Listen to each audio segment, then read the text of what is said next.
Ах, леле, има ли пожари? Криско, здравей. Здравейте. Да почваме с Аз да ви анализ. оставя ли да просто ги обсъдите нещата двамата? Не знам дали не съм излишна в случая. Да. Не си излишна, тъкмо да Аз ще ви слушам, добре. Най-трудният клип заснет просто. Това ли е? Да. Кое ти беше Много най-трудно? тежки снимки. Какво ти костваше? Костваше много физическа... Издръжливо. Добре, да наистина си му отпуснал края малко тук. 4 мадами, красавици и всички. Това е концепцията. Значи Кико, който е режисьор на клипа, каза, ще ти измисля клипа, в който моите фантазии ще ги пресъздам с тебе. Така че обръщате се към Киро. Това е неговата мечта. Така, ние понеже обаче от вчера сме на тема 8 март, права на жените, равноправи и такива неща, ти избра премиерата на клипа ти да е на 8 март.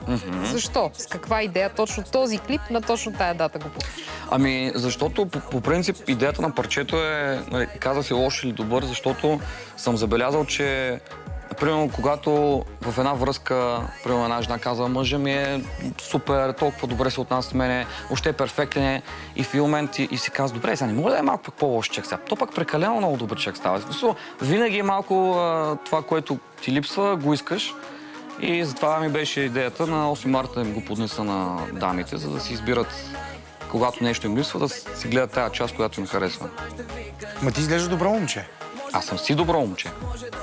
Тоест, това е плод на научна фантастика. Научна фантастика. То наистина 4 мадами в едно легло накрая. Това е малко научна фантастика. Това е невъзможно дори. Колко време? Цял ден ви отне клипа, нали? Не е повече. Цяла нощ. Цяла нощ, да. Ама така ли си, това ли е съвременната жена според тебе? В смисъл, малко е философски такъв въпрос, ама понеже в 8 март го пускаш и някакси си го просиш да те питам. Разбираш? Не, естествено, че това не е съвременната жена. Това е... Може би фантазията на един мъж, ако жена му е през деня една добра домакиня, но вечерта се превръща в една лоша... Ако може. Да, ако е възможно, така да ги съчетава нещата. Ама не, защото всички разправят, понеже ти ходи сред младите, непрекъснато всички разправят, че младите момичета са много агресивни вече, много... Е така, както ги виждаме в твоя клип. Желаят мъжа веднага, по всичките тия начини, ако може на луксозно, ако може на хубаво.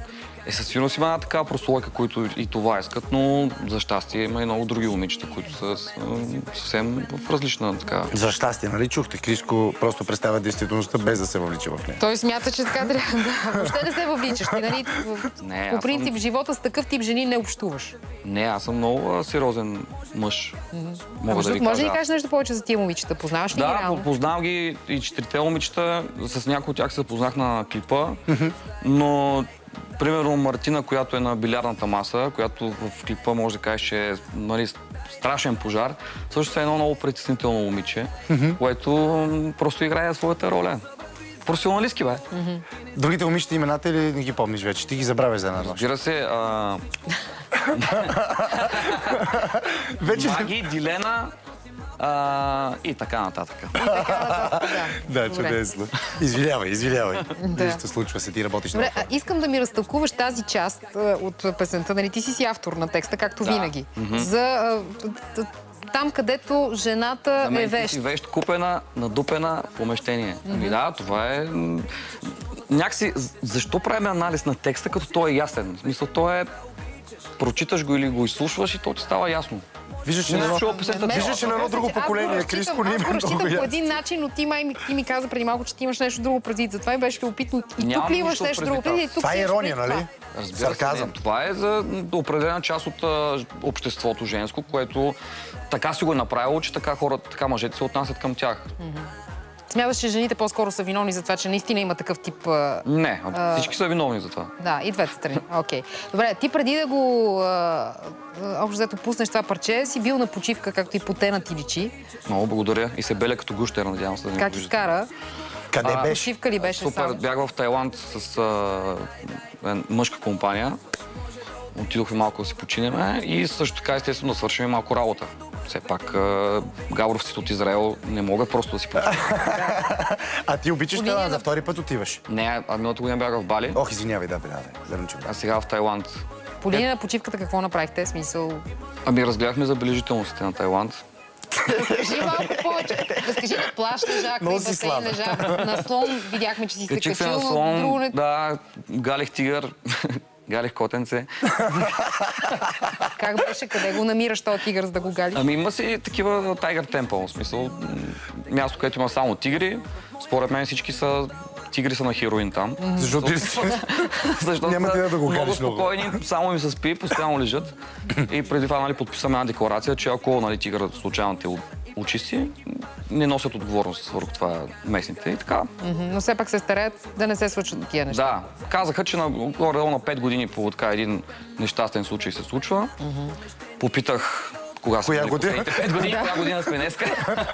И прецени, че има шанс. Да, но беше много хубаво изживяване. Въобще аз съм така от няколко години съм много фен на пътуването, въобще на обикалянето по света, защото това ти донася наистина много ти обогатява културата.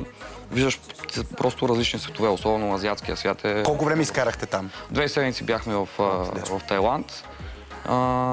Но съм доволен от това, че климата е като българското лято. В смисъл, примерно в Бали беше много сериозна влага и малко беше в един момент накъртва. А в Тайланд наистина седяно си август месец на слънчев бряг. Каза, че малко работа сте свършили. Какво? Да, ами снимахме част от следващото им парче, което ще излезе юни месец. Видяхме снимки с едни 3 тайландки. Да. Около един басейн. Може да са тайландци. Никой не знае. Да, Шимел. Ти не си проверявал, така ли? Значи, казаха, че са тайландки. Добре. Кой го каза? Глупости, настрани сега, разбираш чеката. Какво става? Разбираме, че ти си сериозно вързан, така ли се оказва в един момент? Ми да, аз кога не съм бил? Аз съм сериозно вързан с живота, с работата си и в личния живот, както знаете, че не обича много да наблягаме на това, но там всичко е прекрасно. Благодаря за въпроса. А примерно половинката ти, ако приемем, че съществува така в момента, как примерно изкоментира този клип твоя, последния, новия, дет сега го гледахме? Ами, вчера, когато беше премиерата в 8 часа вечерта, каза, нямам търпение да не гледам клипа ти отново, а само да слушам песента. Окей. Разбираемо. Добре, Криско, завиждаме ти всички хора на тебе, защото си богат и известен и снимаш клипове с по 4 мадами, а ние сме едни... И ходи в Тайланд, дали, докато ти в А ние сме едни не можеш да нещастници. изпълзиш. Криско. За нас беше удоволствие, че си при нас. Това ли беше всичко? Да. Малко ли вие ти? сте Кажи много нещо кратки. за финал едно изречение. Нищо няма да ви кажа повече. Благодаря ти, поздрав в Габрово.